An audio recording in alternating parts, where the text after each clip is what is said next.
Mr. Second Speaker, do you know how to use this? I've used them before, but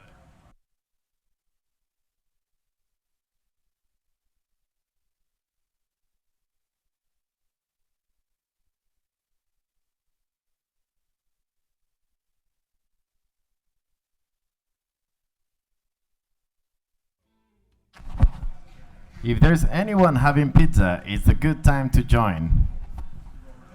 You can bring your pizza, it's fine.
Okay, hello everybody. I'm Francesc Campoy. Thank you so much for coming. Welcome to the Go 1.9 celebration. First of all, thanks so much for coming, because I know that many of you said yes and then realized that this weekend was Burning Man and then disappeared. So for those that are here, thank you so much for coming. We will be live streaming the event, which is cool. Also means that hello everybody on YouTube. If you have a question, please wait for me to bring you a mic. Otherwise, no one will know what you asked. So please wait for me to bring the mic. Today we're going to have 3 talks. I will start by giving a talk on the state of Go. We're going to cover a little bit everything that is new with Go 1.9. I gave this talk some time ago. I changed it a little bit since then. I will cover things like outages from Cloudflare and stuff. Which is something we fixed, so that's good. Then we will have another talk by Prashant Varanasi from Uber. He will be talking about flame graphs, which are super cool, and he's going to be explaining how to use them. And then at the end, Peter Bergen will talk about how to do things. That's his talk, not mine. So cool. So at the end, we will have extra time for socializing and everything. In between the talks, we'll have Q&A. But since we are on live stream, I will try to keep it on schedule as much as possible, which means that at some point, I will cut you. I will cut your questions, not you personally. So I will cut your questions. So do not feel like it's something personal. You can ask as many questions as you want afterwards. We'll have more beer and pizza for all of you. Cool. OK, so that said, let's add that. That is not my talk. Wait a second. This is the kind of thing you're supposed to do before. There you go. OK, so we're going to be talking about Go 1.9. Go 1.9, which was released yesterday. Yay. Yay. We said it would be released in August. So that was still August. That's good. Yeah, it counts. It's totally fine, on time, basically. And there's a bunch of things in them. I will not cover all of the things that we added to the language, even, because some of the changes are actually very hard to explain, and basically not everyone cares about them. So what I want to be trying to do is choose the ones that I personally care the most about, and the ones that I think the more people might be impacted by. There may be things that I will not cover. Feel free to ask questions about those at the end. So yeah, released yesterday, which is very good. We have changes to the language. We actually have 2 changes to the language, but I will cover only one of them, because the other one, I'm actually not even sure I understand it exactly, because it's about how to compute things with floats, and technically I do not care about that. But if you want to read it, it is interesting. And if it's something that impacts you, I want to talk to you, because I want to understand what's the impact. But there's one change to the language that we will cover, which is interesting, and I'm really excited about it. Then we'll talk about some of the things that were added to the standard library, some of the things that were changed in the standard library. We'll also talk about the runtime, the tooling, and we'll end up with the community. So, changes to the language. Type aliases. I don't know how many of you were at GopherCon last month. OK, so there was a lot of talks about type aliases, what they are, and what they exist. Basically, type aliases are a tool that exists because there's many people that have huge code bases where a refactor cannot be done atomically, which means that at some point, you cannot force every single user of your library to change their code at the same time. This is not a problem for constants. This is not a problem for variables. This is not a problem for functions. But it is a problem for types. So that's why we created this concept of type aliases. So the whole idea is that this enables this enables you to do gradual code repairs progressively, right? So at every single point of those changes, all of your code base will still compile, which is important. So how do we do it? Ross Coxborough wrote a very good article. It's in the I will share the link on later. Actually, I forgot to add the link to the links. But yeah, this is online, so don't worry. Basically, what we do is when we want to create a new API or to migrate one API from point A to point B, what you do is first you create B, then you move all of the users of A to use B, and once all of them have migrated, then you can drop A, right? That's how you do it. So with type aliases, you can do this for all of the identifiers that you can define in Go. So yeah, bunch of code reapers in the middle. This is because once you've created your new API, you cannot just force everyone to just migrate to the new API. You can do this at Google, because we have one repo, just one, and good tooling. But if you try to force that to all of the users of your API across GitHub, that's going to be lots of fun. Good luck with that. And it will never happen. So that's why we're creating this extra complexity to the language, but that has actually a lot of value. If you want to learn more, shameless plug, I'm actually going to release a video exactly about this. And it's like 20 minutes of me explaining why type aliases are a thing.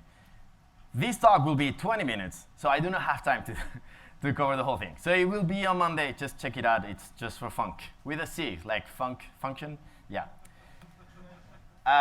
There was also another change, quaternions, that were added to the language as a joke. It was for April 1st. Crazy thing is that Matthew Dembski actually implemented the whole thing. So he sent the PRs to add these quaternions, which is, I'm not very sure, because I'm not that good in algebra, but I think it's some kind of high-dimensional matrix. And he implemented this in Go. So if you feel like having fun and want to read something, it's a good read. It was closed and rejected, unfortunately.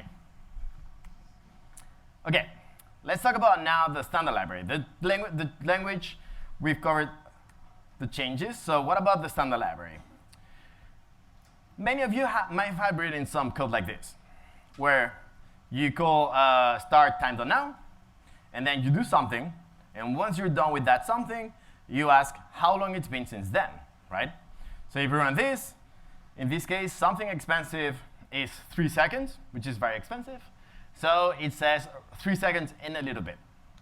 Now, this code was wrong until Go under 9. This code was wrong because when you had a clock reset, you could actually have negative time. And this never happens, except for December 31st, 2016, when we had a spare second and we moved our clocks 1 second back. And this doesn't impact anyone, right? Well, Cloudflare had a little bit of an outage because of this. Because some of their timings all of a sudden were negative, and their programs were, of course, not used to handling like negative time, which means that all of a sudden they started getting panics.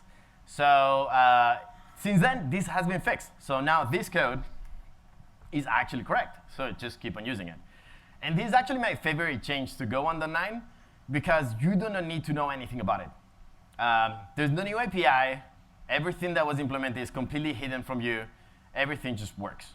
There's one tiny little side effect to this, which is if you're comparing time.time values, there's one extra non-exported field that you're not seeing that will be taken into account under the comparison if you use equals equals. So do not do that. Use the method equals of the type time. That's the way to do it. OK, I did this poll a long time ago, and I'm going to repeat this because I think it's still really good. So I asked a long time ago, without looking, how many packages will be added to the standard library with Go 1.9. And 57% said that we're removing one. And I feel like they were trolling me. I'm almost sure, but not completely. Because it is kind of weird that, like, of course, we cannot remove any packages, because that would actually break the Go 1.9 backwards compatibility. But somehow they said that that was the expected result. So no, we're not removing any package, which is good. We're actually adding one. Does anyone know which one it is? Bits, math bits. So math bits is a new package, and it comes with a bunch of functions. Basically, they allow you to do things with the binary encoding of numbers. And why is this? Why is this? OK. Why is this a package, right? Like, we've insisted a lot that we should not add new things to the standard library. Rather than adding things to the standard library, what we should do is provide packages that are outside. So why is this, something that counts zeros and ones, part of the package, part of the standard library? This actually because we care about this being very efficient. The implementation of this actually will use specific machine language instructions for the platforms that are available. So this means that this will be way faster than anything you could write, unless you were also writing something using assembly. So that's why this exists. It is pretty simple, but if you need to handle bits, now you know. You have a package for that. Another example of something that was added to the standard library, and it was for a very good reason, is sync.map. Sync.map is a new implementation of a map. Now, this map is something that is used to be concurrently. You will know that maps are not to be used concurrently unless you're protecting them with a mutex or something like that. This one does not require to be protected. It just already has all the mutexes inside, and it's safe to use with many Go routines at the same time. This was created in order to have a map that was easy to access by many different Go routines and that had a stable set of keys. So if you have something where you're adding and removing keys all of the time, this will not be that efficient for you. If it's something where you add some set of keys and then that set of keys is pretty stable and what you're doing is just accessing from many different parts, this will be exactly what you want. Again, why is this part of the standard library? Because we need it in the standard library. And the standard library cannot depend on things that are outside of it. So that's why. We use this from many other places inside. It must not be copied too, so you should use pointers. And I feel like this at some point will be a vet rule that we'll warn you about, but not for now. So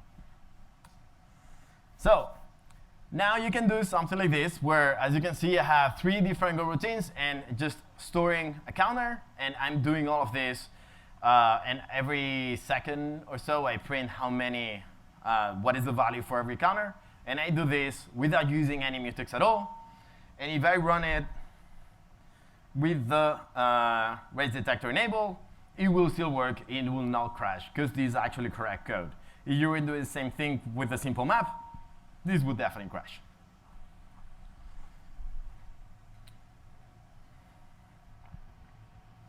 OK. One more thing that has changed is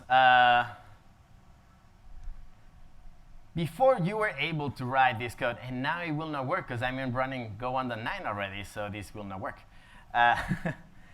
But in this case, we were able to use HTML escapers inside of a template, which actually allowed you to do HTML injections instead of HTML, which was a very hard way to basically hack yourself.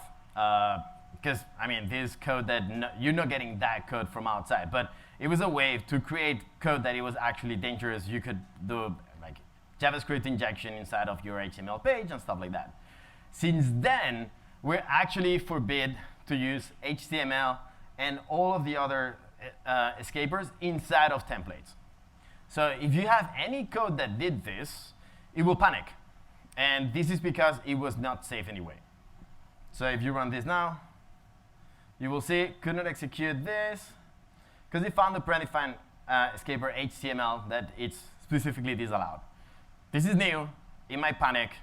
If it does, you had a security issue before. So now you don't have a security issue.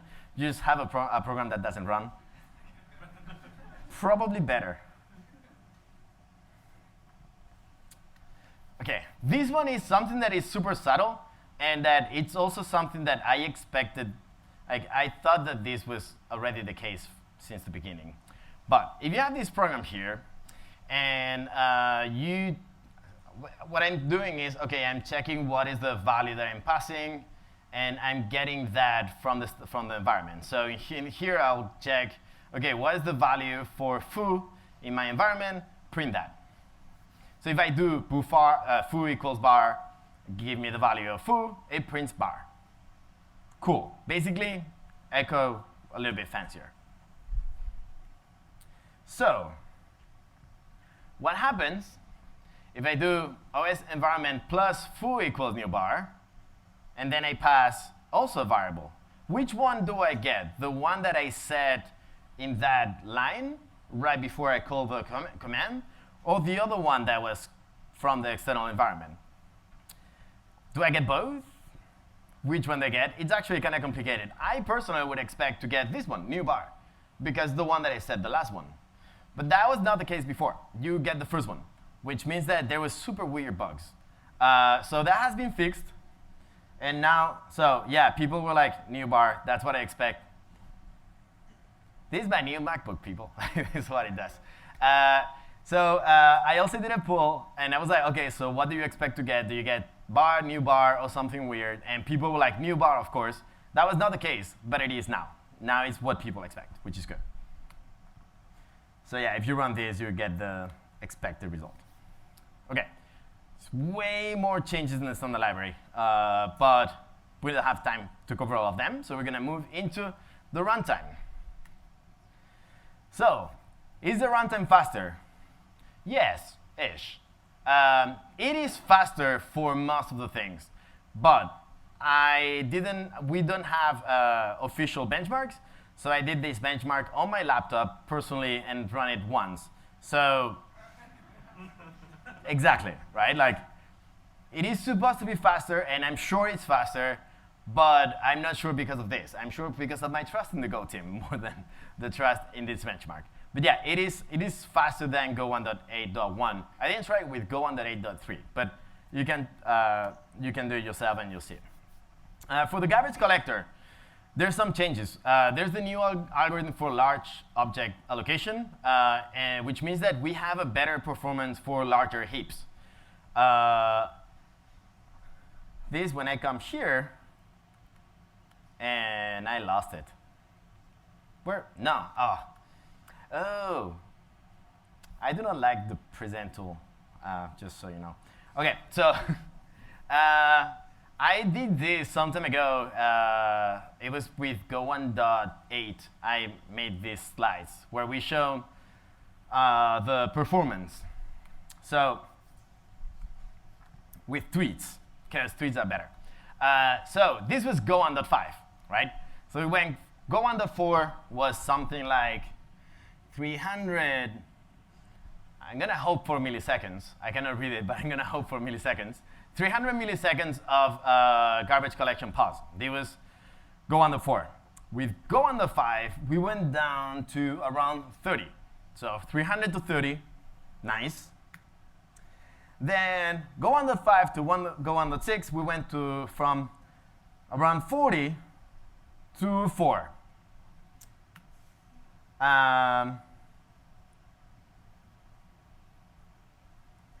The good thing is this guy keeps on tweeting.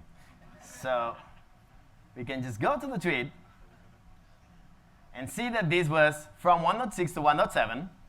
And we went, yeah, so from around 20 to 4. Go 1.7 to Go 1.8. We went down to around a little bit less than 1. And you're expecting to be like nanoseconds now. Now it's the same. But I mean, it's pretty fast, to be honest. So I also expected are we gonna get like 0 to 1? But no, we're just like same speed, which is good.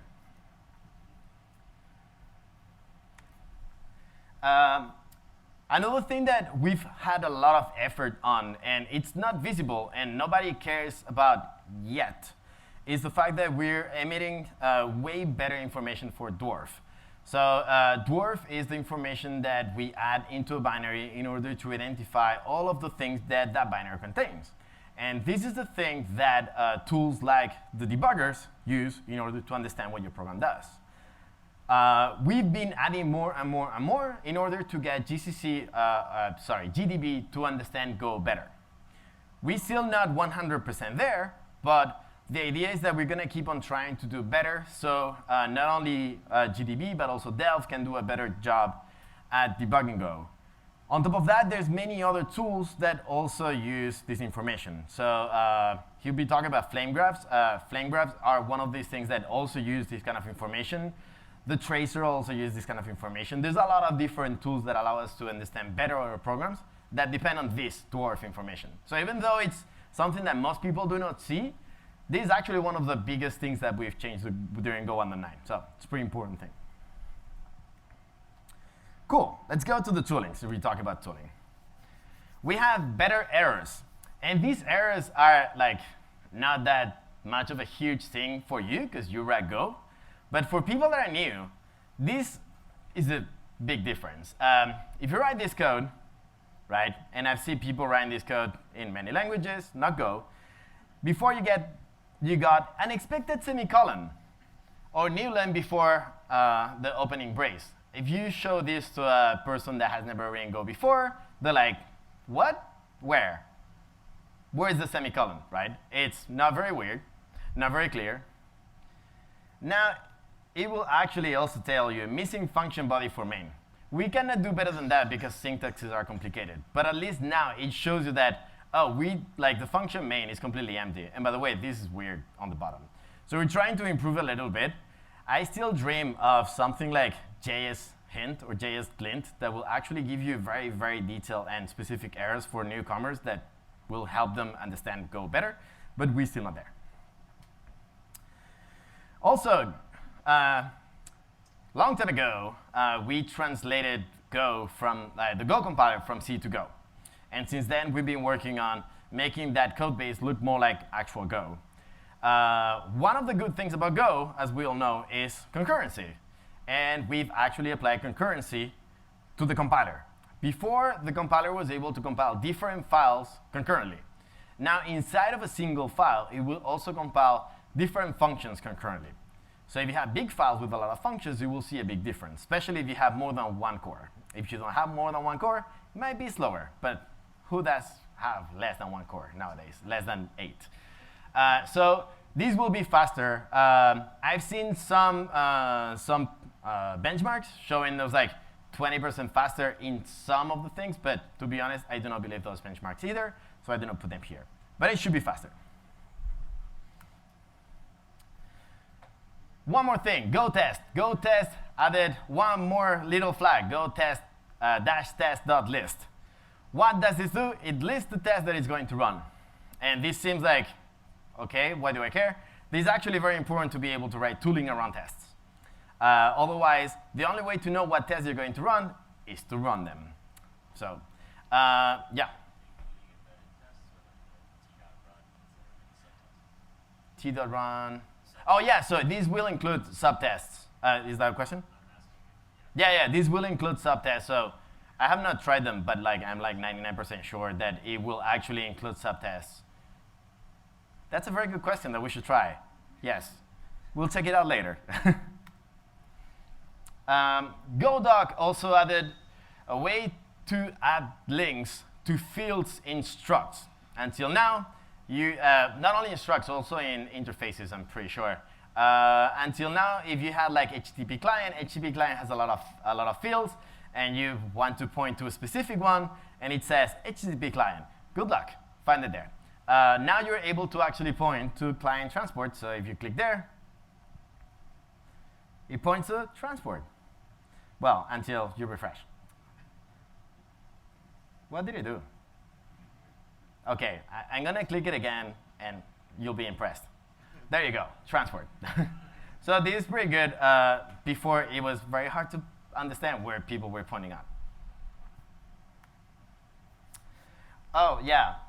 So that was actually introducing Go 1.8, but I like it a lot, and I didn't notice until now. So that's why I'm talking about it now. But it was the previous version. And way more changes. There's actually a huge amount of changes on pprof specifically. There's an EUI. There's a bunch of changes also on the tracer. There's a lot of things, specifically on the tooling side of things. There's a huge effort on making Go more, I think the word is like corporate-oriented. Like people want to use it for real in production, and they need a lot of tooling around it. We're doing a huge effort on it, and not only the Go team, but also the whole community. So we're trying to get it more into where all the languages are.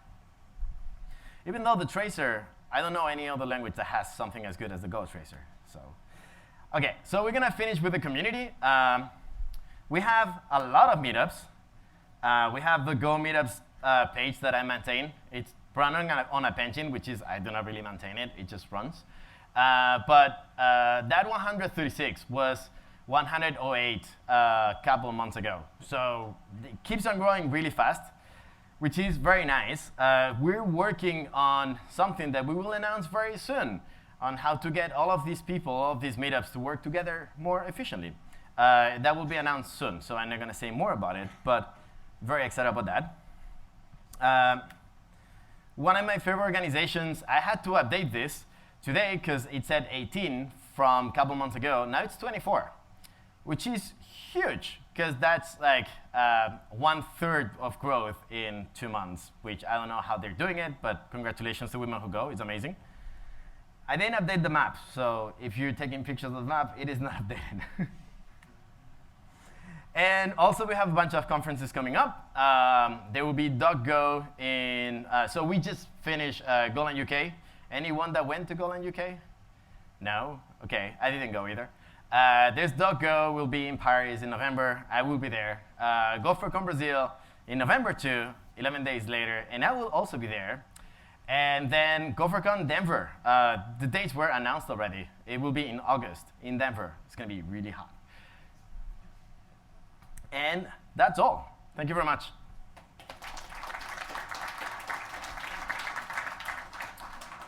We have around 5 minutes for a Q&A. So if you have any questions, yeah, if Mark, you can. Hello? Yeah. Thank you. There's a hand down there.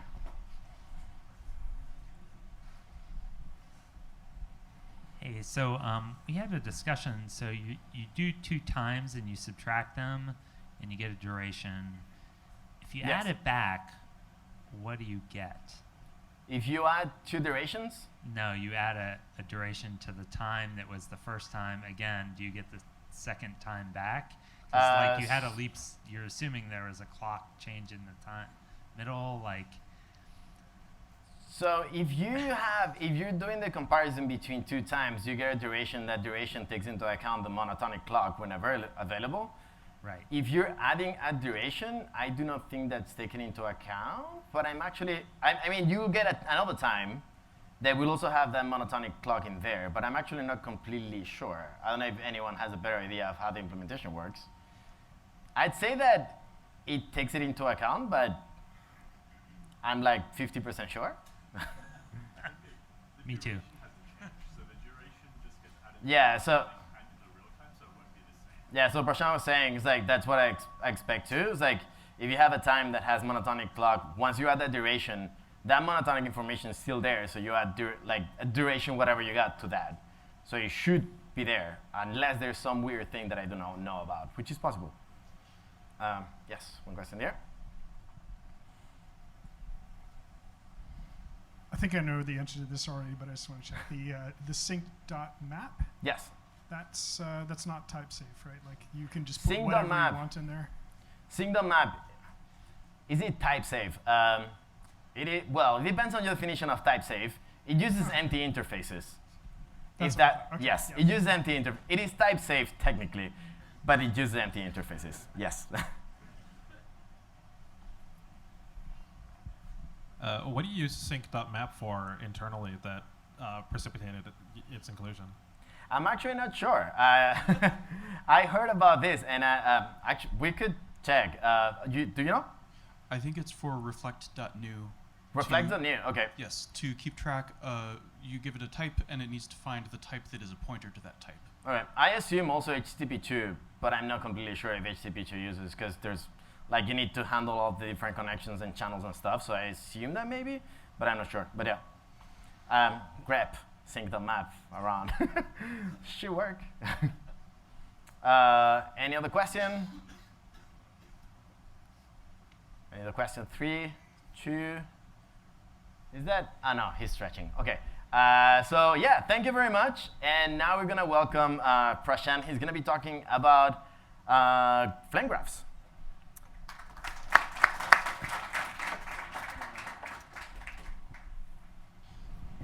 Okay, what kind of laptop do you have? MacBook Pro, just HDMI is good. Perfect.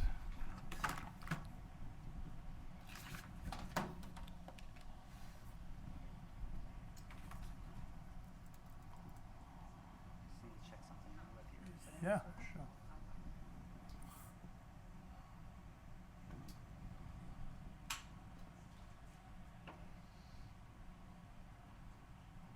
We should have done these during the questions. Now I know. Can we clone the display?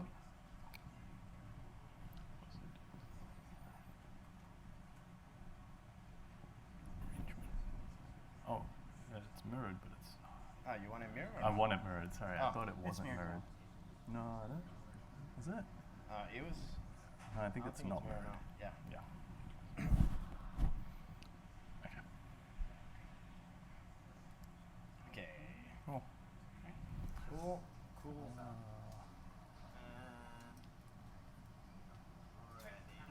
Cool.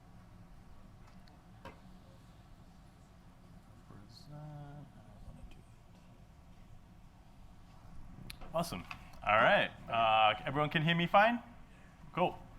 Hey everyone, I'm Prashant. I'm an engineer working on infrastructure at Uber. I specifically work on network infrastructure, so supporting RPCs. We have a pretty extreme microservice architecture at Uber, and so there's a whole bunch of services communicating with each other. And so I kind of tech lead for the team that owns the service discovery components and a lot of the routing components. So today, I'm going to talk about how we can use pprof and flame graphs to analyze production. And I don't just mean performance regressions. I mean how you can also find bugs using pprof and flame graphs. But before we can cover flame graphs, let's first talk about pprof. Go comes with pretty powerful profiling built right into it called pprof. Pprof supports a whole heap of different profiles.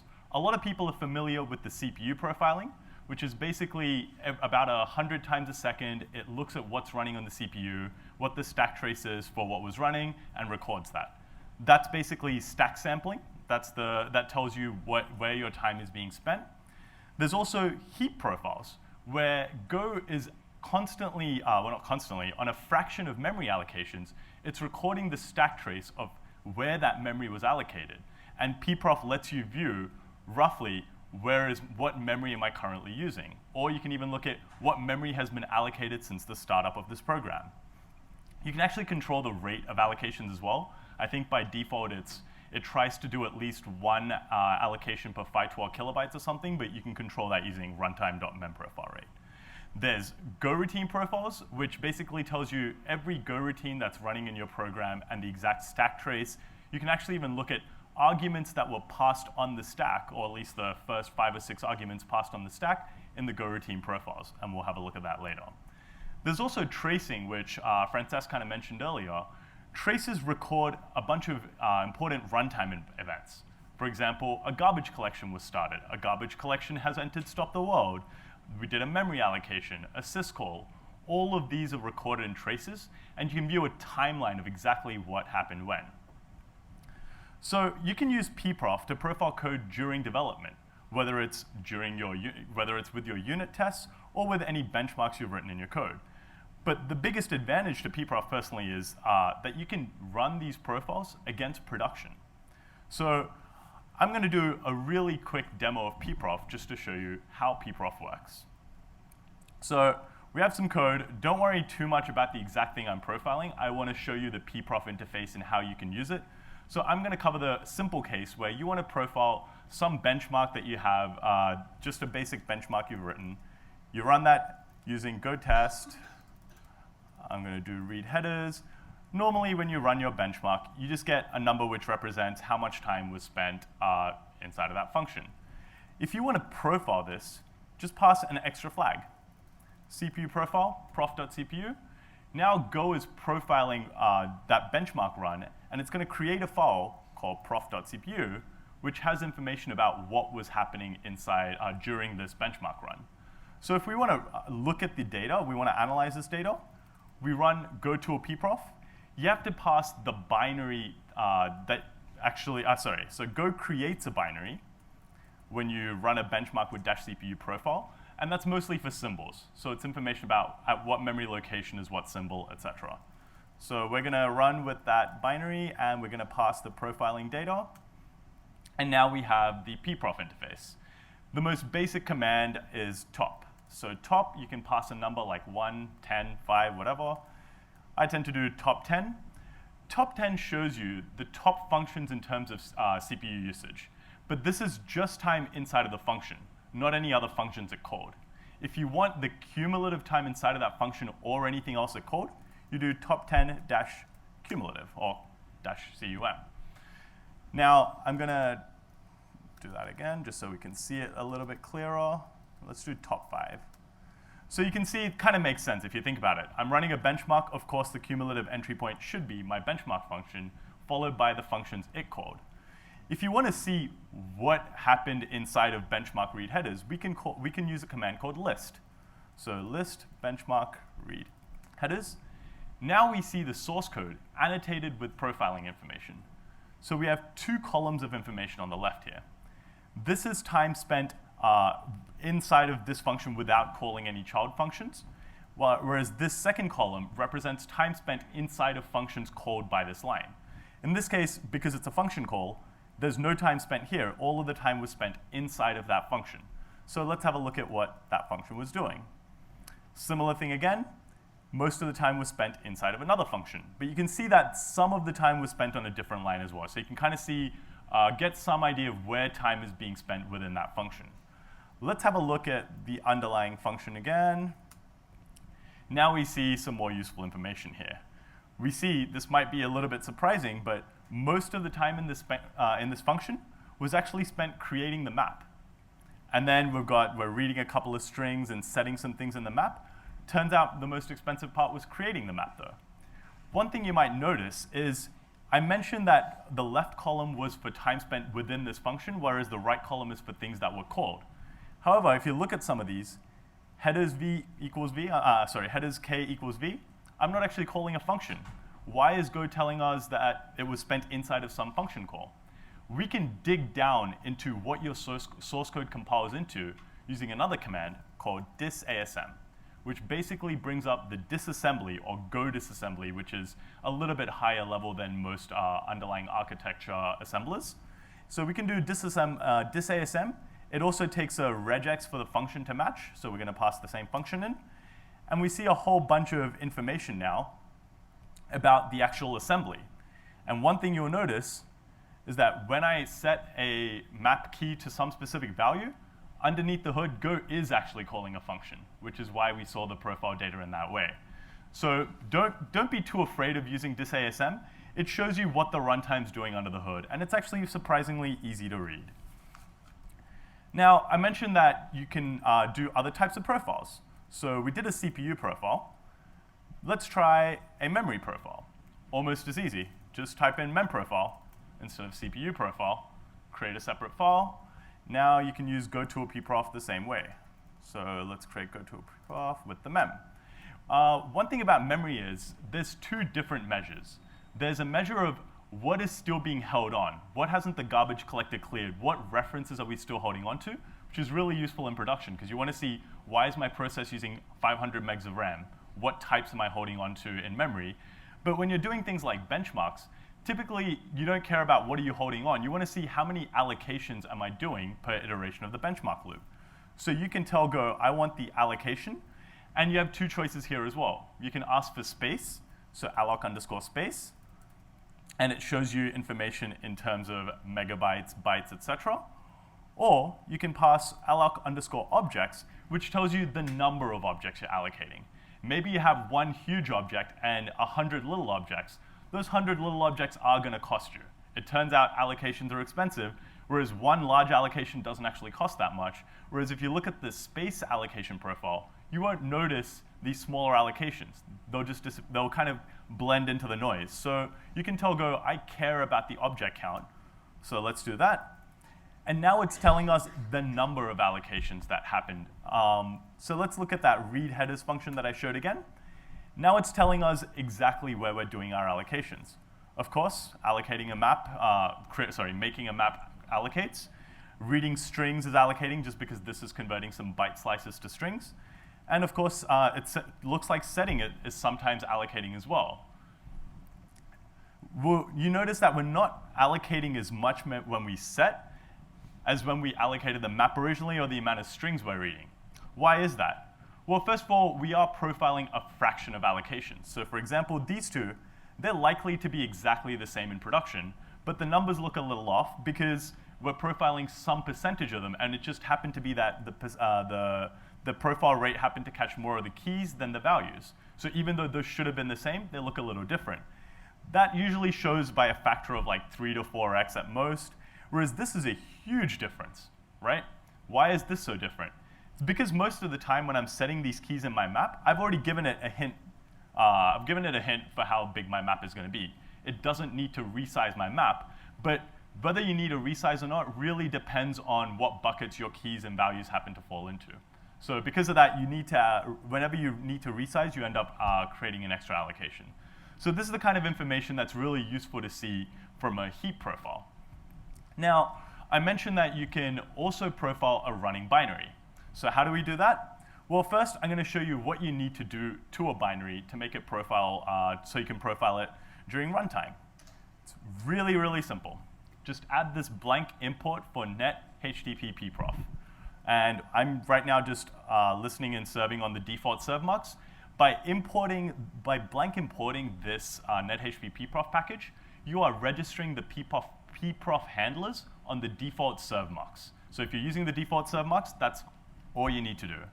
So I've already got the program running. I'm just going to start some sort of benchmark, because if you don't have any load, the profiling output is just empty. There's nothing running, right?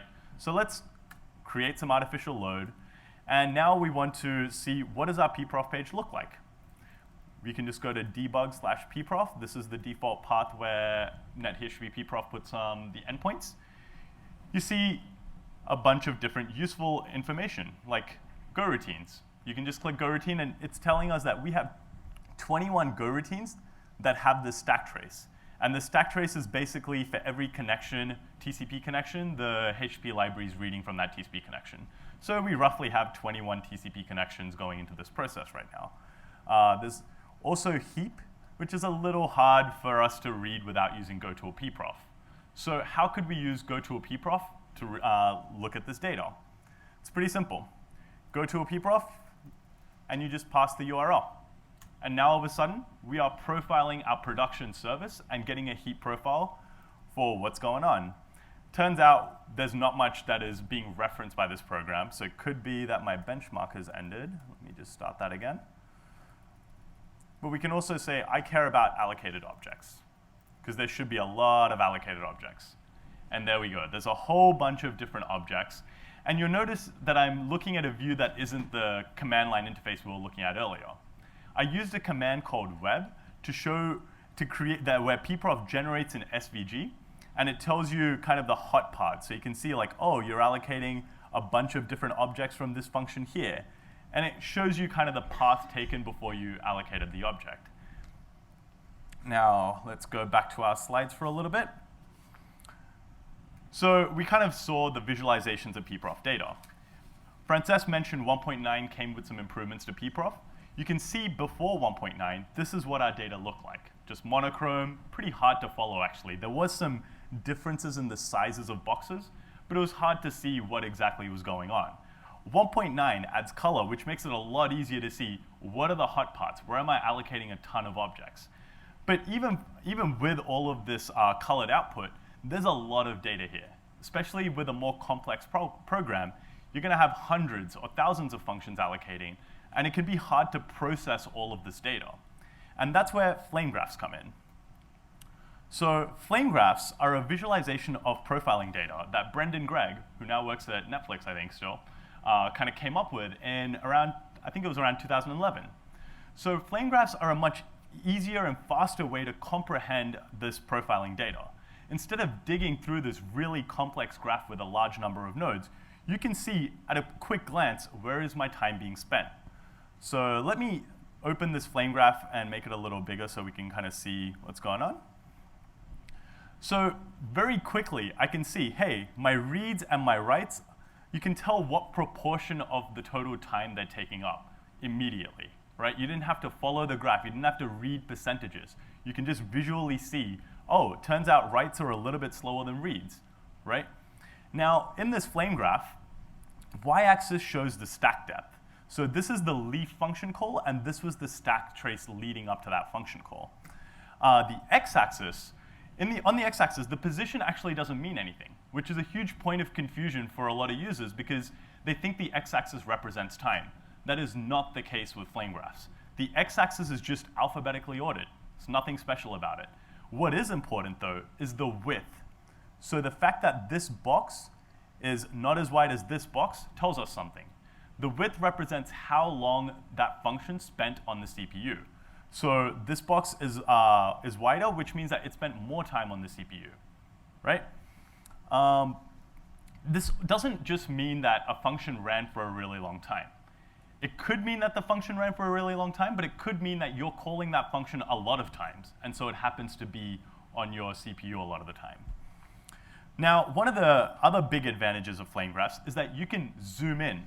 So this read and write, maybe I can't really do much about it. I want to debug some specific part of my program. I want to see what is the performance like inside of some handler. Maybe there's something else.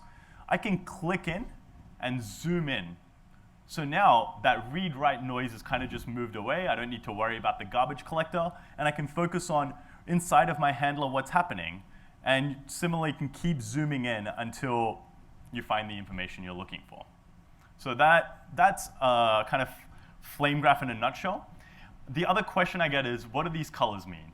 Contrary to what you might expect, the colors don't actually mean anything. They're basically random, but they're chosen to be yellow and red and orange so it looks like a fire, hence the name flame graphs.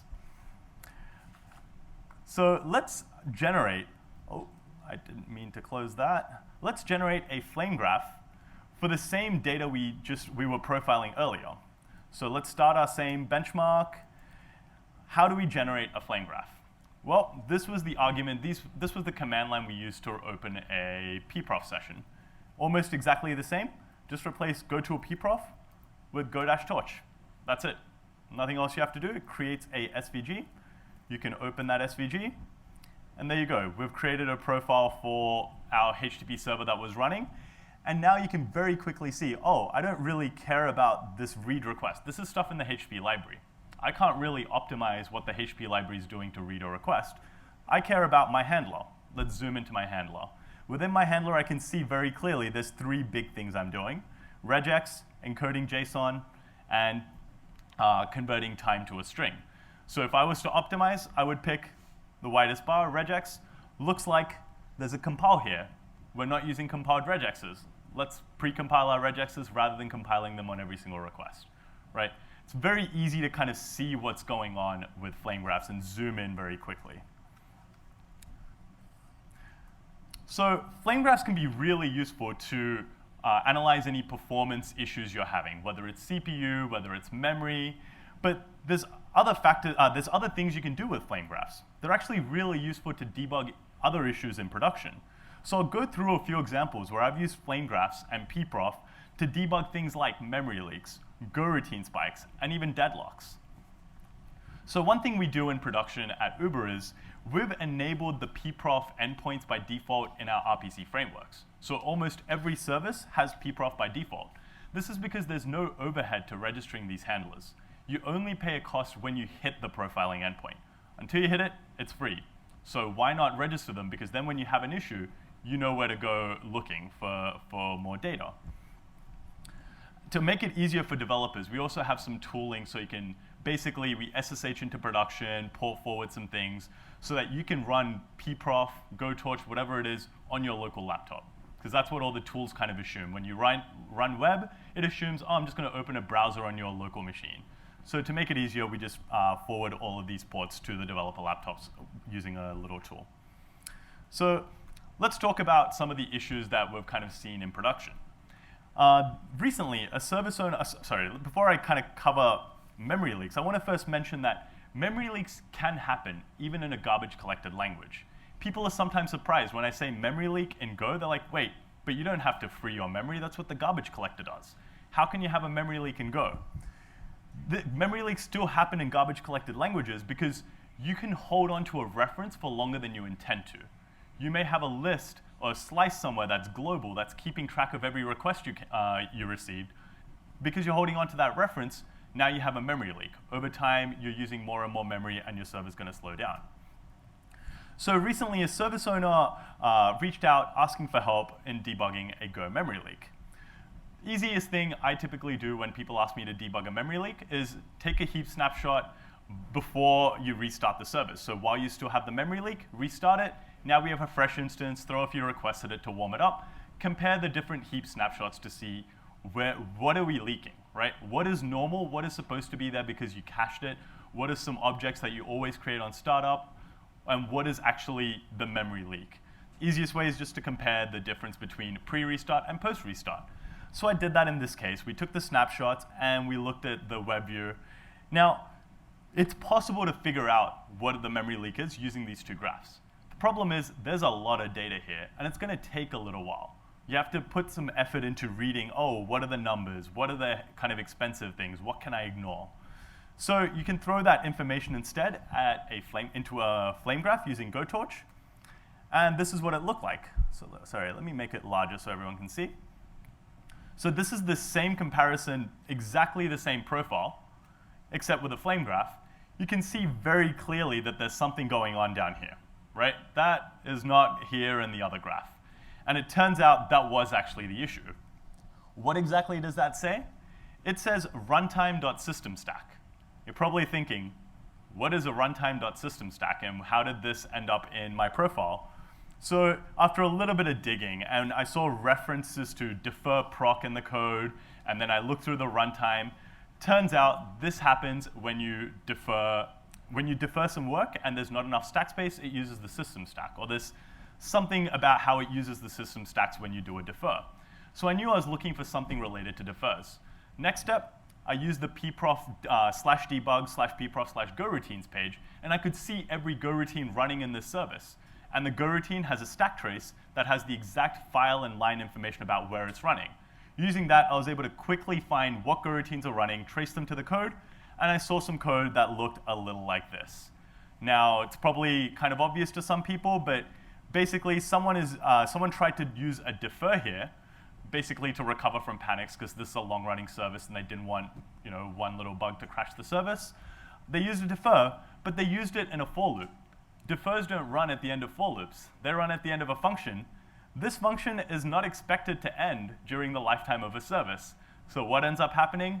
We end up piling on defers onto the stack, or in memory in general, and these defers are never actually run. And that's what ended up causing the memory leak in this case.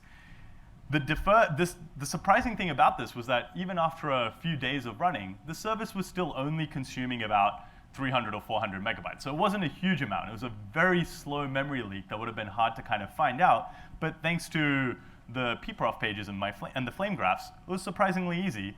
And this ended up saving the service owner a bunch of errors, because once they got into this state, they were serving requests a little slower than before.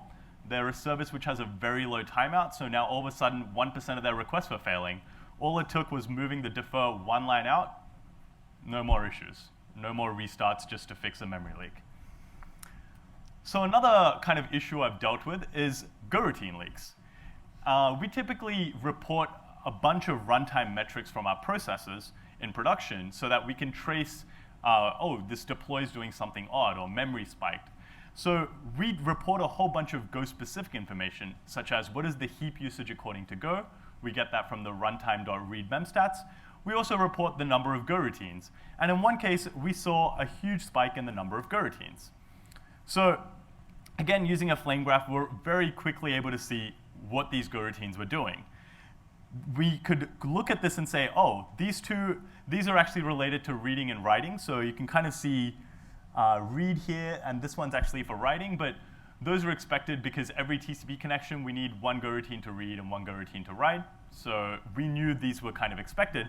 This was the surprising kind of leak. So we looked into what was happening here, and you can kind of see there's a runtime.chan send, which is what this Go routine's doing. What does that mean? It means that a Go routine was blocked on writing to a channel. Turns out this was supposed to be an asynchronous endpoint where it took some request data, it put the request into a channel, responded immediately, and there was a background Go routine that was processing this work. What happened was that the background Go routine slowed down a huge amount because the downstream service it used to process the data was having a bunch of timeouts. It slowed down, there was timeouts, we were seeing a whole bunch of errors, and because we retried it until a certain timeout, it slowed down processing a huge amount and put a ton of back pressure on the channel. The channel was full, and now we were blocking a whole bunch of Go routines on this channel. So the fix was surprisingly easy. It was just return an error if the channel was full. Don't write to a channel without checking whether it's full first, especially in an asynchronous context. And thanks to pprof, this was just as easy to detect as well. Just hit, you can either use a flame graph, or you can just go to /debug/Go routines. Go routines page gives you all of this information as well. Now, once we got rid of this the bad downstream service that was timing out, we expected all of these Go routines to clear up, because now we're processing all of the backlog, and this should have emptied out. Now we should have no more issues, right? Well, turns out that we were using this number here. It's from PS, and it's the memory usage, was over 100 gigabytes. And at this point, there was nothing in our Go routine logs. Everything was looking good. Go routines were back to normal. Why was this still using that a huge amount of memory? So we went through pprof. You quickly see some interesting things here. You're like runtime.malg. Not something I'm used to seeing. What's going on here? Do a few Googles. This is some memory related to a Go routine. So while we were kind of backlogged, we had up to, I think, 1 million Go routines running, right? And even though all of those Go routines have been drained, they weren't running anymore, Go routine, there's some memory related to Go routines that is never freed in the runtime. And so because of that, we're always going to hold on to that memory. But 100 gigabytes is a huge amount of memory. Go routines are supposed to use a tiny amount of memory, like 3 kilobytes each. What happened here? Turns out there's a known issue where when you're allocating a whole bunch of Go routines, the Go routine descriptor can leave your heap in a fragmented state. So as you do more memory allocations, they can't use the free memory that's available because of how it's left, how it just leaves holes. And so we ended up with a huge amount of fragmentation and using 100 gigs of RAM. In this case, unfortunately, we didn't really have many choices. We just restarted the process and took care of it. So pprof can also help you find deadlocks. Now, a common deadlock the most common way to run into deadlocks is misuse of some of the locking structures, like whether it's sync mutex or sync.rw mutex. We had a slightly more subtle deadlock in one case where we accidentally were getting a read lock and then getting the same read lock in a separate function. We didn't realize this was happening, of course, because most of the time it works out fine. The only scenario in which you see an error is if someone tries to get a write lock in between your first read lock and the second read lock. That doesn't happen very frequently, but it happens. And when it happens, all of your coroutines are deadlocked. So we detected, again, we could see that there was a large spike in coroutines, memory usage because something was deadlocked and things weren't being processed.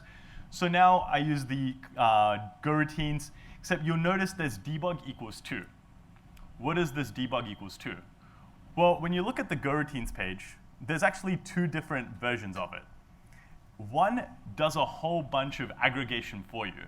So this is saying there's 33 coroutines with this exact stack, or 33 coroutines with this exact stack, right? It's aggregated some information about them for you. 2, on the other hand, gives you information about every individual coroutine. Now, one of the most useful things is that it also tells you exactly how long a coroutine has been in some sort of block state. So here, we were able to see there's a semi-acquire, which means we're trying to acquire some semaphore, which is typically what happens on a lock. In this case, this isn't actually such a bad thing. This one here was something waiting to close. That's OK. But you'll see that the read locks were also in this semi-acquire stage. So using this, we're able to find out what is the stack trace that led to this? How did we end up locking the same thing twice? Trace through the stack trace. And of course, fixing it was super easy. It was a one-line change where instead of calling a function which gets the read lock for you, this was supposed to be a helper function that gets the read lock and returns the information. We just access the map directly. One other example I want to cover with how pprof has helped us debug kind of production issues is a very tricky memory leak that I ran into recently. So we have a forwarding proxy where you send your request to the proxy sends it to the destination. So a ton of requests are going through this proxy. This proxy is everywhere. And we suddenly saw that there was about 5 or 6 different instances using a ton of memory. This thing usually uses less than a few hundred megabytes of memory, but sometimes, some of these instances were using gigabytes. So we decided to go investigate to see what was going on. First thing I did, of course, is open up pprof. Now, here is the actual pprof from that issue. There's a lot going on here. It's pretty hard to tell what exactly the issue is. We're able to see roughly what was causing the memory usage to spike. It was a specific type called a frame. A frame is just anytime you send a request, we read that into a frame and we forward the frame. Now, a frame is a very generic type. It's the most basic type in this proxy. So knowing that frames are being leaked doesn't really tell us much. We need to know more information, like who is still holding on to references to these frames. Unfortunately, there's no easy way to get at that information from the Go runtime right now. So all you can do is use the rest of the information that pprof has kind of available to you to figure out what went wrong. And so we tried to do that using this page here, but of course, because there's just so much data, it was pretty hard to analyze what was going on. Instead, we got this flame graph. And with the flame graph, what was useful was we now know proportionally how many objects of each type are being allocated by looking at these leaves. And so one thing I immediately noticed was this object here is called a peer. A peer represents a backend instance. So every time you have a connection to some backend, you have to have a peer object to represent it. I looked at how many connections this instance had, a couple of thousand, and yet somehow we had 95,000 samples of a peer object being referenced. Right? This doesn't make any sense. Why do we have 95,000 peers if we only had 2,000 connections? And this helped us eventually trace down the issue. Turns out we were holding on to peer objects, but a peer object is tiny, but a peer object references connections very indirectly. what was happening in this case was that we were trying to maintain a list of connections per peer, and when the connections are gone, we clear them out. We have a slice with the connections, and every time that connection ends, we remove the connection by moving it to the end of a slice and then truncating the slice, right? Simple enough. We're now no longer referencing that connection. Our connection list should be 0, and it was 0. The length of all of these slices was 0, yet somehow we were leaking memory. Turns out that because we didn't nil out that last element in the slice, the underlying array still has a valid pointer. So although from my perspective, from the code's perspective, there was a length 0 slice, there was still some data underneath that slice that was pointing to valid memory, and that caused a leak. And we're only able to debug these issues because we're able to look at this flame graph and say, oh, these two objects look around roughly the same. Why do we still have peers and connections going on that shouldn't exist? How did these references make it? And we eventually traced it down to this one line. That was all it took. So this is also another good life lesson. If you have pointers in a slice and you're truncating your slice, nil out your slice first. Otherwise, you will leak memory. And that leak won't just be tiny. It can leak gigabytes of memory. So that was another kind of lesson we learned. If you're curious about this issue, when I eventually send out these slides, you can feel free to look at this issue, which has more information. So let me recap kind of the talk, basically. So pprof and flame graphs, they're great for profiling, but they're not just for profiling. You can debug a whole bunch of your production issues using flame graphs and pprof. And typically, when you're dealing with a production issue, you want to figure out the issue as quickly as possible, right? So that's where flame graphs come in, because they help you comprehend the data very easily and very quickly. So we tend to use flame graphs very frequently in our production kind of ecosystem to help service owners debug any issues they're seeing. One other thing I wanted to cover is that Go 1.9 adds a special new feature to pprof called labels. So you notice that everything I showed was very much dependent upon the code location. Which function are you running? What line of code in that function allocated this information? There's no way to get at that information in any kind of runtime parameterizable way. So for example, maybe you have two different callers. Maybe one's like a bank and really important, and you want to know, how much memory are we allocating on their requests, because we need those requests to happen as quickly as possible. You can do that now with Go 1.9 because the same function can have different labels based on some runtime information, such as a request parameter or a header, whatever it is. You can now add that as a label, and that will let you bucket your data in different ways and cut and slice at it in a way that isn't just your code. It lets you kind of model your runtime shapes as well. So that's all I had. One thing I wanted to mention is that if you're interested in profiling and optimization, I wanted to focus on more the production issues that you can debug using flame graphs and pprof. But if you're more interested in just profiling and optimization, I have given a talk previously on that topic, so feel free to check that out. Other than that, that's all I had. So any questions? Anyone? That was awesome. Thank you. Any questions? Is this on? Any? Yeah, any questions? What do you do in a situation where you don't have, or like the thing that you're trying to profile takes a long time to run and you can't run it a lot of times? Maybe you have some uncertainty about whether some change you want to make is going to make it faster. Sorry, so the question is, how do you know long-term trends of whether something's gotten faster or not, because profiling is kind of expensive, basically? Yeah. So typically, we don't use profiling to look at long-term, how did this code change? Did it get faster or slower? We tend to look at metrics like latency instead. So if you keep track of your latency over months and months, it's very obvious to see, oh, something changed with this deploy. And we don't look at your P50. Your medians are actually not as useful as your P99.9s are. Look at some of the worst latencies you're seeing, not the absolute max, because max is often affected by external factors like CPU scheduling or your OS in general, but like the P99s and the P99.95s, they give you good information about whether your code has actually gotten worse or better in some way. So that's what we tend to use. Any more questions? How much overhead does adding labeling from runtime data add to an app? That's a great question. I personally haven't seen the impact of it yet. I've played with it a little bit.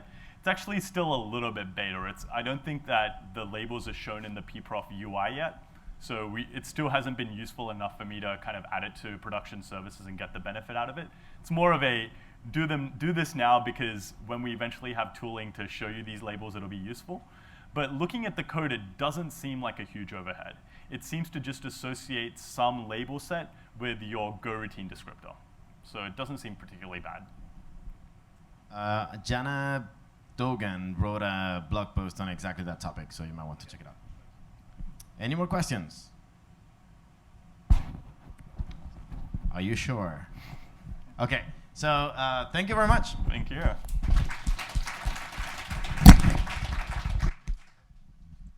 OK, so next we have Peter Bergen. He's coming all the way from Germany to give a talk about ways to do things. So I'm not very sure. Oh, there you go. You got it? Yes. I'm not actually that sure what the topic is about, but I know he's a good speaker, so I trust they'd be good talk. But if it's not, it's his fault anyway. That's true. Also, a note for our friends on the live stream. Hello, I'm monitoring what you say. I can hear what you're saying. So if you have questions, just leave them on the chat, and I'll make sure that they get answered. Oh, it's there. Cool. Hello. Okay. There you go, Peter Bergen. Great. Thank you. Hello, everyone. This is a very informal talk, which is code for ask lots of questions and interrupt me, and that's totally fine.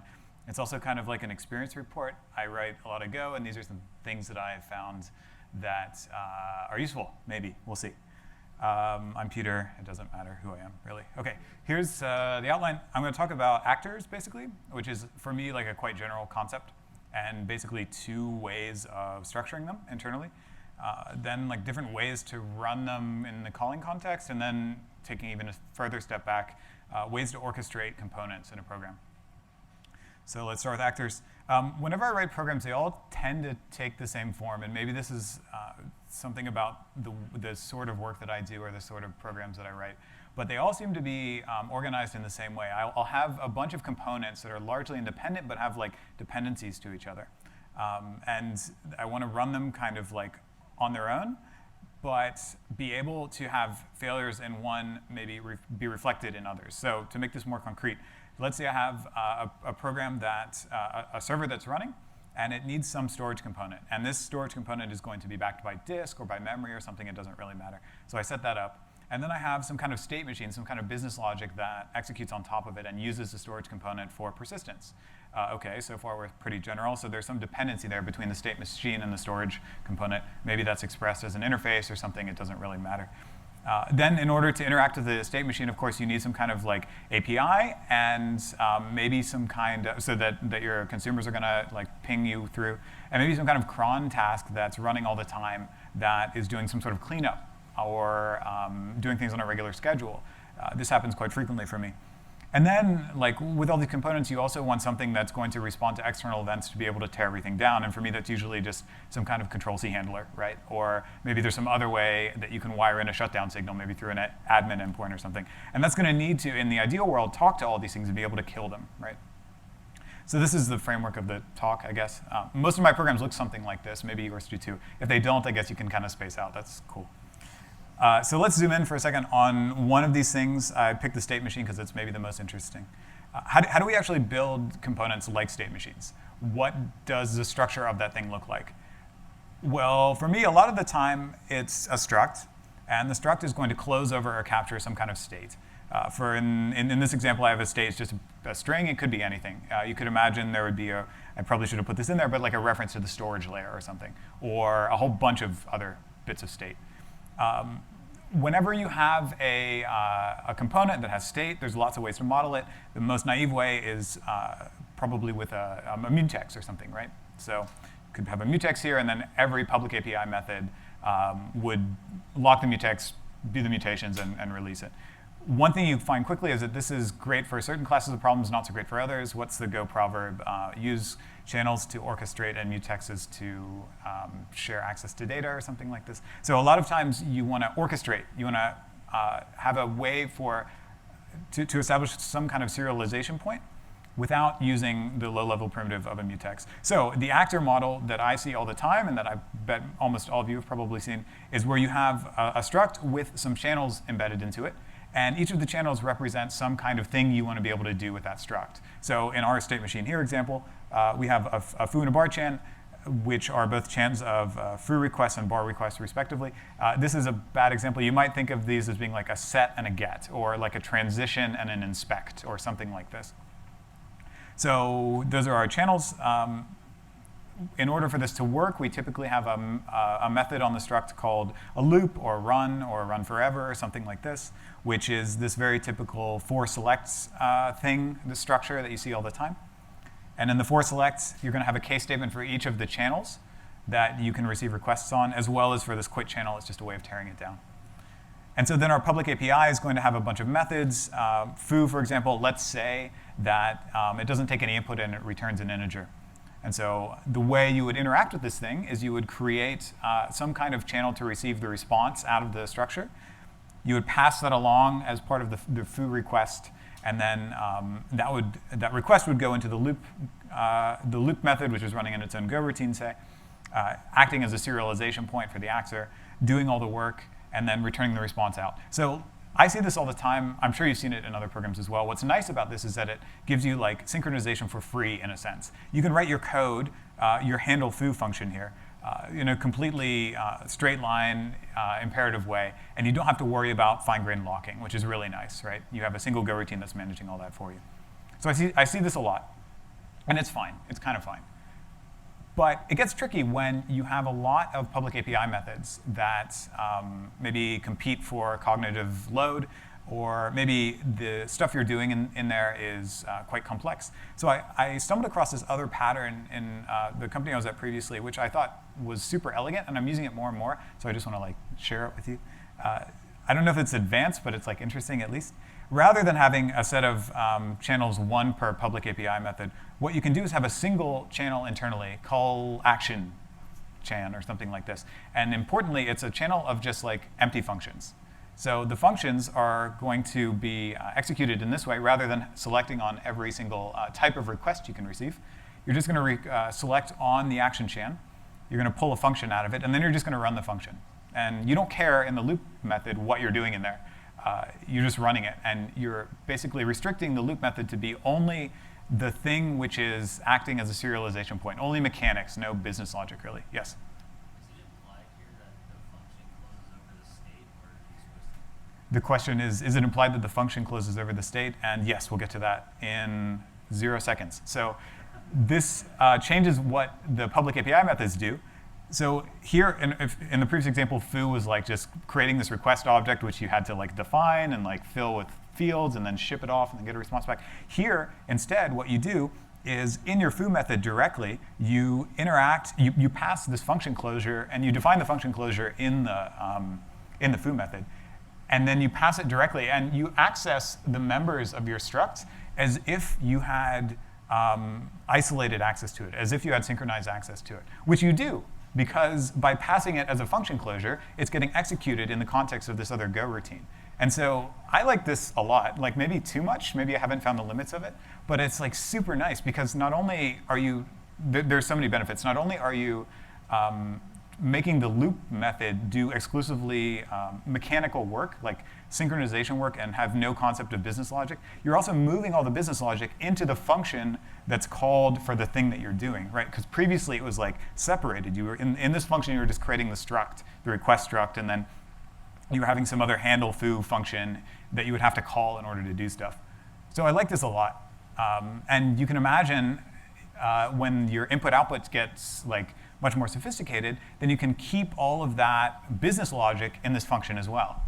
And I think the next slide, yeah. So here's an example of it in real life, I guess. OKLog has a couple of components that are built this way. And this is actually, if you can read it, it's like an API. So this is a thing that serves HTTP. And so here's one of the HTTP handlers on this API, handle commit. It doesn't really matter what that is, but you can see it matches the HTTP handler func interface.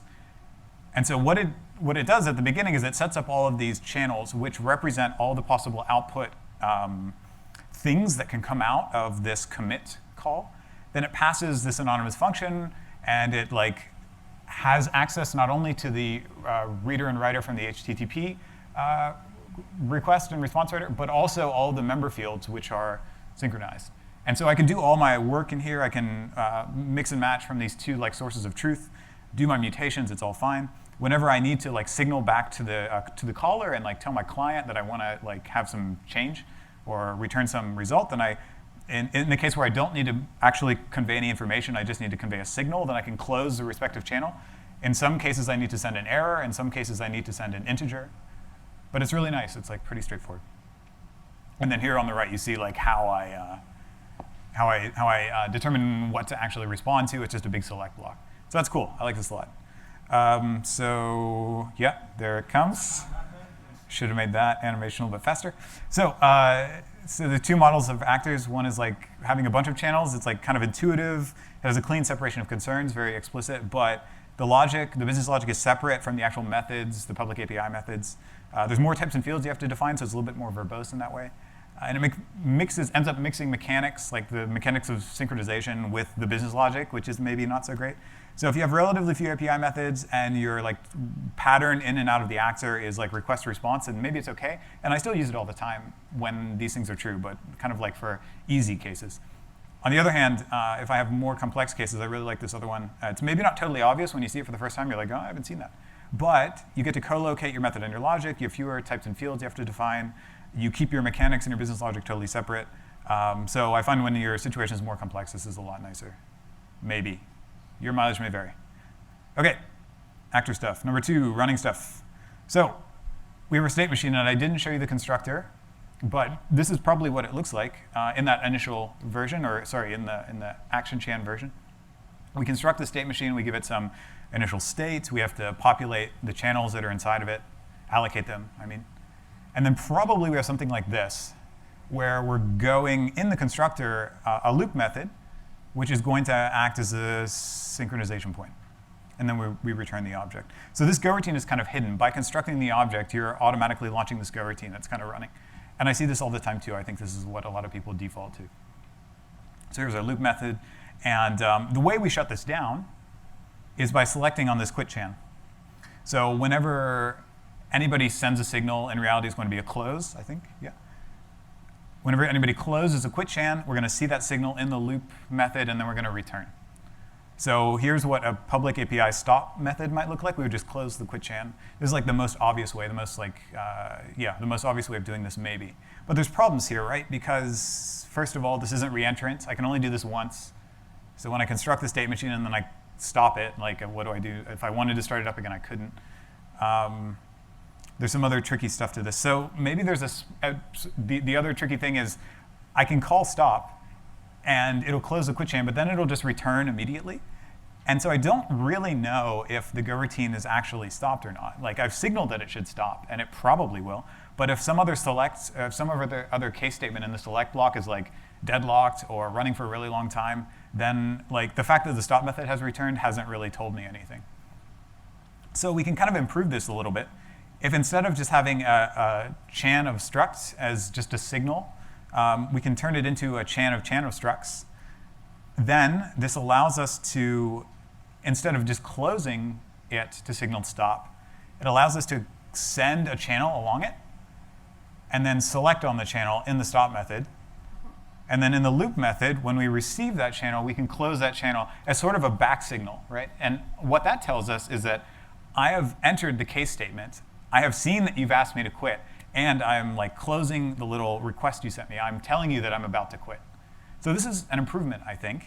It costs you a few more lines of code. And if you haven't seen this before, again, it'd be well, what's going on here? But what this allows you to do is have a better step towards determinism, which is helpful in tests. Although, if I'm being completely truthful, it's actually not totally deterministic, because it could be that the scheduler would run this clothesline, and then for whatever reason never get to the return, and the go routine would still be allocated and running. So, okay, technically that's possible.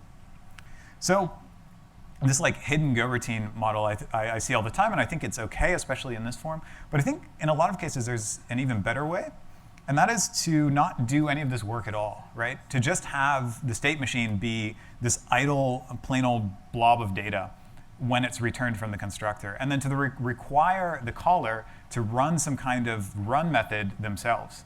And probably they're going to want to do this in its own Go routine, but that's fine. You can just like document it in that way. And then this gives the caller like a certain amount of power. In this case, I've had it take a cancel receive-only chain of the empty struct, which it can then select on in the select block in the same way we selected on the quit chain previously. This means that the caller has the complete, like, on the one hand, like power and flexibility and freedom, and on the other hand, responsibility to orchestrate the running the Go routine of the state machine however the caller sees fit. And I think in a lot of cases, this is actually quite a bit superior, not only because we have like absolute determinism, because we can set it up however we want, that makes testing easier. It also kind of aligns with this general idea about context. So if you wanted to use a context, you can do it in exactly the same like style. You pass a context, and you select on the done chain. Did you have a question? Or was that your question? OK. Yeah, so I think this is actually kind of better in a lot of cases. So the Go loop, the hidden Go routine, it's like obvious, I guess. You kind of intuitively see it that way. It turns your component into this like completely self-contained thing. So you can just create it, and then you can, it's automatically started, and then you can stop it, and then it kind of shuts down.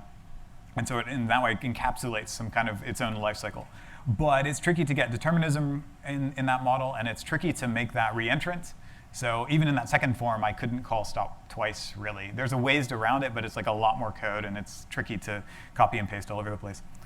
So if you have a simple component, when it's like more important than it's easy to understand that it necessarily needs to be like totally correct, then maybe this is fine. On the other hand, this run style where you force that job to the caller, it's definitely more work, and it's more state for them to track, but there's less scaffolding in the component. There's one fewer channel. There's less like, there's not a stop method. There's all this stuff missing. You get straightforward determinism, much easier to test. So for me, when the components become a bit more complex and they need to be a bit more flexible, I find this is better when correct is more important than easy. OK, down to the bottom, orchestrating stuff. So we're back to our diagram here. We've been focusing on the state machine. But all these things kind of have the same model, modulo the storage, right? That's kind of just sitting there probably. But everything else is something that's running, and it's doing stuff, and it's responding to external events, and it's like changing state somehow, and it's talking to other things. So when I write programs, I generally, like in the explicit dependencies in a large func main style, I generally wire all this stuff up in my func main, and build all the components out, and then like go the specific things that I want to run. So in this example, what do we have? We have like a state machine, an HTTP API, a set of cron tasks or something, and then the Control-C signal handler, right? So maybe it's going to look something like this, right? We have some setup phase in our func main. We create a context at some point. The context comes with a cancel func. And then we're going to have a state machine. Let's say we went with the run method. We're going to need to go sm.run, pass a context to be able to cancel it later. At some point, we're going to have to go HTTP listen and serve to serve our HTTP API, which let's assume exists somewhere. I haven't talked about cron jobs. Let's assume it's just kind of modeled as a function somehow, and it's going to be able to talk to the state machine, so it takes the state machine as a dependency. We're going to have to run those cron jobs in a separate Go routine somehow. And then the signal catcher I haven't really talked about either, but let's say we have some other thing that's sitting and waiting for a signal, and it's going to have to do stuff when it catches one. So we're going to go all these things and run them in their own Go routines, and then we're going to wait for a shutdown somehow. The question is, how do you do this? Like, what is the craft, the code craft that works here and that isn't like super tedious and can be replicated? So there's a couple of possibilities here, and they all hinge on the idea of how do you terminate these things after you've started them. So for the state machine, it's very clear, right? Our context has a cancellation signal we can call cancel, and then hopefully we've built our state machine such that it respects the cancellation signal. It's not a given, but in our little for select loop, we're selecting on one of those things, so okay, that's cool. But what about all these other things? How do we tear them down? We haven't built in ways to do that, but that's important, right? In order to have good tests, in order to have deterministic programs, we need to have components that are able to be started up and shut down in some coherent way. So it turns out, let's go through these. HTTP listen and serve, there's no way to do it, actually. We have to have a different construction, a different way of expressing that. And I think the way, someone can correct me afterwards if there's an even better way, but I think it's just this two-phase thing where instead of doing listen and serve directly, that's like a helper function, right? And under the hood, all that it does is it binds a listener on the whatever port. Here I'm doing it on TCP port 8080. And then it's calling http.serve, which takes a listener. And http.serve is going to return whenever the listener gets closed. So I can now shut down this little go routine by calling ln.close. Great. So far, so good. OK, what about our cron jobs? Well, here, we're going to need to wire in some other sort of cancellation. Let's say we just have a cancel chan of empty struct, which has no semantic meaning, so we know what that means. So we pass that as a parameter. And in order to shut the cron jobs function down, we'll just close that cancel chan. Again, that's a one-shot, but since it's just a function, maybe it's OK. We'll do a very similar thing with our signal catcher. We won't get into the details there. But OK, now we have some way of shutting all these things down. We have the go thing on the left and then the terminate on the right. So how do we combine all this stuff together in a way that allows us to orchestrate our entire program in a way that makes sense? There's a couple tools out there. The one that achieved the biggest prominence first, I think, was this package called Tomb. I believe it came out of Juju. Are there any Juju developers here? I think this is Gustavo Niemeyer's baby. It's like relatively old in the Go apocrypha. It's up to version 2 now. So here's what Tomb looks like. There's a lot of stuff here, though. Like there's many methods, and if you dig into it, you see that there's like this. It has this concept of this like two-phase death. So you start all your Go routines in a tomb, and then at some point through some mechanism, it's going to like enter this dying state, and then it's going to go through some like state changes, and then it's going to be killed. And in order to support this, you have to write functions. You have to model the things that are running in the tomb as functions that take no parameters and return an error. And it is F's responsibility to monitor the tomb and return appropriately once it is in a dying state. And then there's some like helpers that allow you to detect that somehow. So there's like a dying method on it. So OK, maybe if you have like, to me this reads as quite tricky and quite sophisticated. Maybe if you have very specific requirements as to how you need all your stuff to like behave, maybe this solves them. And I'm sure they in Canonical they had like use cases that validated all these things. But for me, like this is exactly what I need. I don't need any like two-phase death stuff, and I don't need this many methods. I want something much simpler.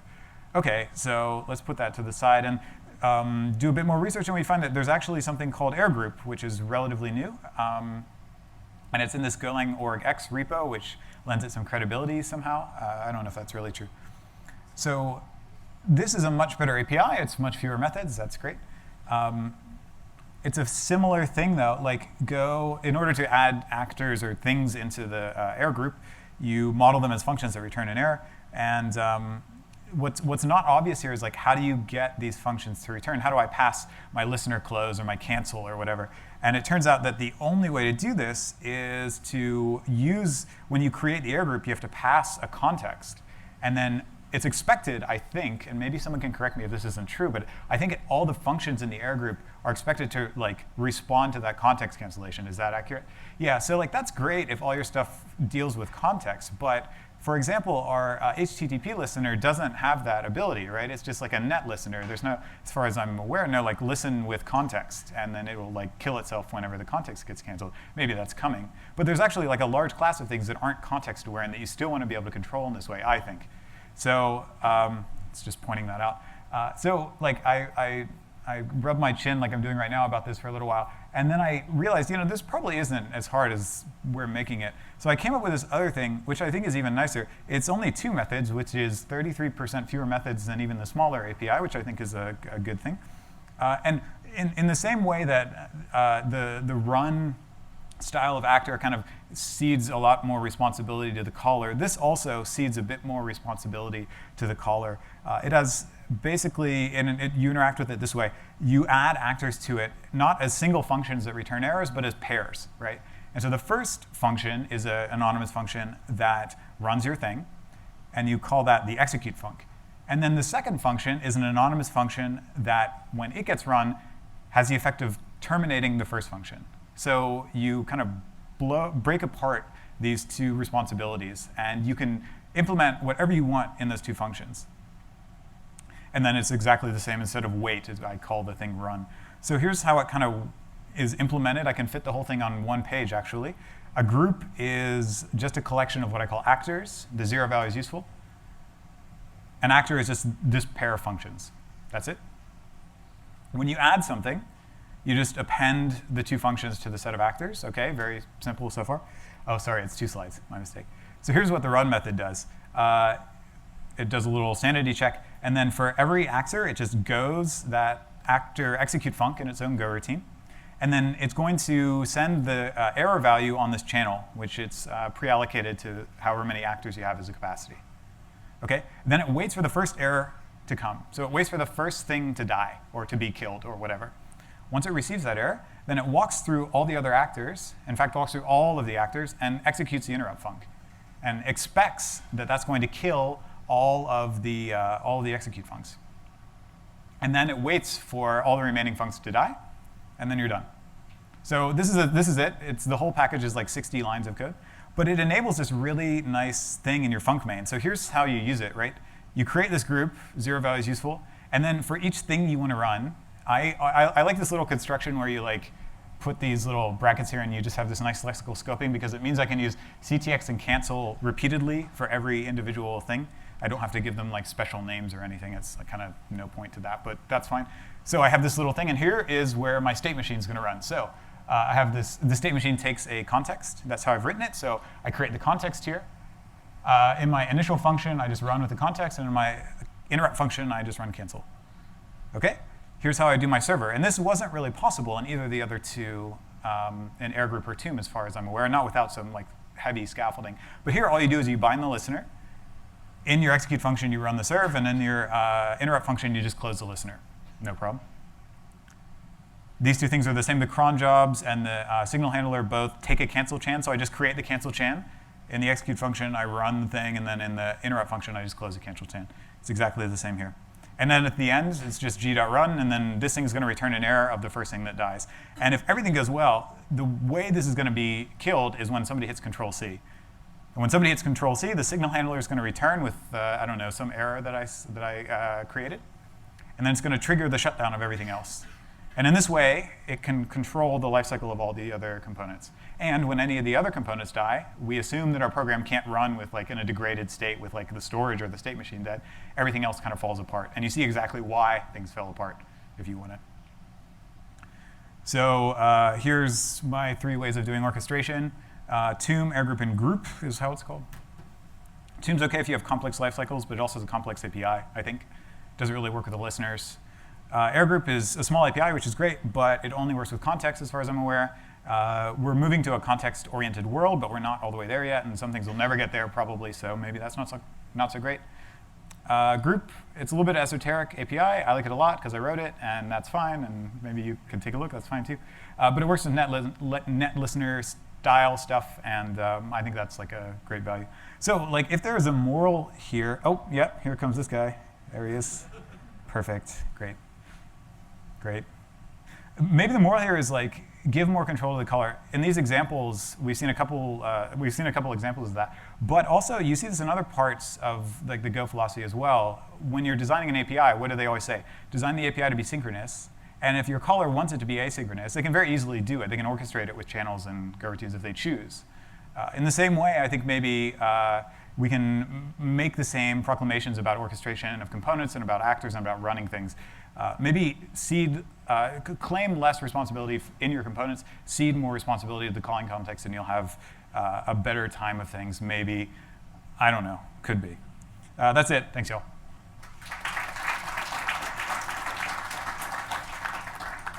Questions, I see a question.